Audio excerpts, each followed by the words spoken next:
नमस्कार दोस्तों, आज की प्रेरणादायी कहानी है बुद्धिमत्ता की परीक्षा। बहुत पुरानी समय की बात है। उन दिनों आज की तरह स्कूल नहीं हुआ करते थे।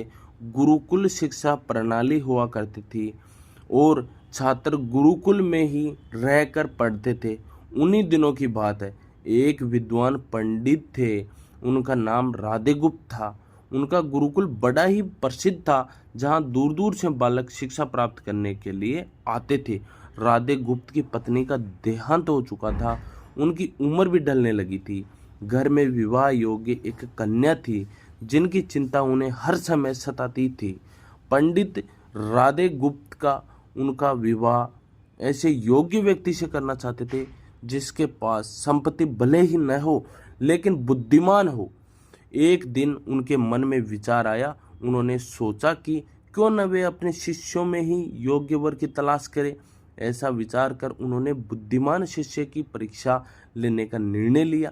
उन्होंने सभी शिष्यों को एकत्रित किया और उनसे कहा, मैं एक परीक्षा आयोजित करना चाहता हूँ।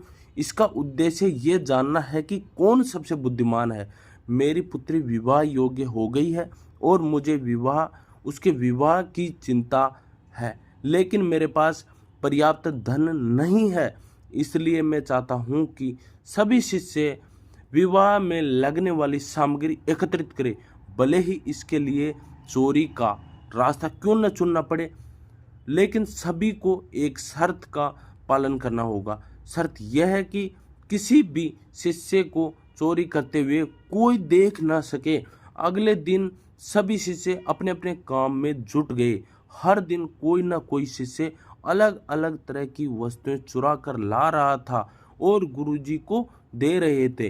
राधे गुप्त उन वस्तुओं को सुरक्षित स्थान पर रखते जा रहे थे, क्योंकि परीक्षा के बाद उन सभी वस्तुओं को उनके मालिक को वापस जो लौटाना था। परीक्षा से वे यही जानना चाहते थे कि कौन सा शिष्य उनकी बेटी से विवाह करने योग्य है। सभी शिष्य अपने अपने दिमाग से कार्य कर रहे थे, लेकिन उनमें से एक छात्र रामास्वामी, जो गुरुकुल का सबसे होनहार छात्र था, वह चुपचाप एक वृक्ष के नीचे बैठा बैठा कुछ सोच रहा था। उसे सोच में बैठा देख राधे गुप्त ने कारण पूछा।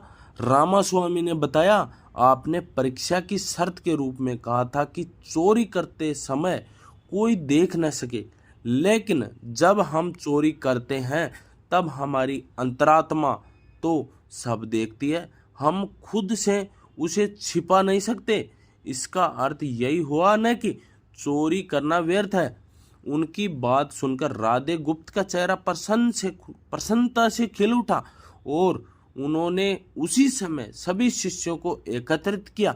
उनसे पूछा, आप सबने चोरी की क्या? किसी ने देखा तो नहीं? सभी ने इनकार में सिर हिलाए। तब राधे गुप्त बोले, बच्चों, क्या आप अपने अंतर्मन से भी इस चोरी को छिपा सकते हो? इतना सुनते ही सभी बच्चों ने सिर झुका लिए।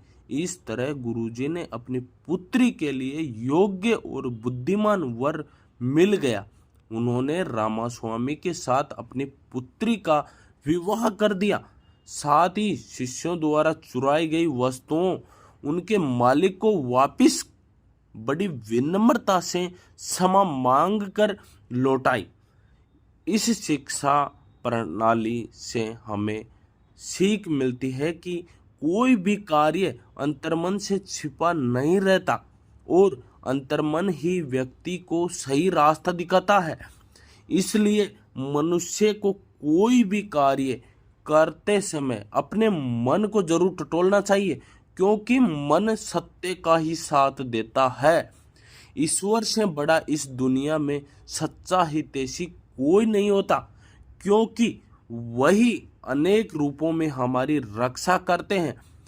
ओम शांति। यह कहानी आपको कैसी लगी और ऐसी कहानियां सुनने के लिए इस चैनल को सब्सक्राइब करें और सदैव प्रसन्न रहिए। जो प्राप्त है पर्याप्त है। ओम शांति।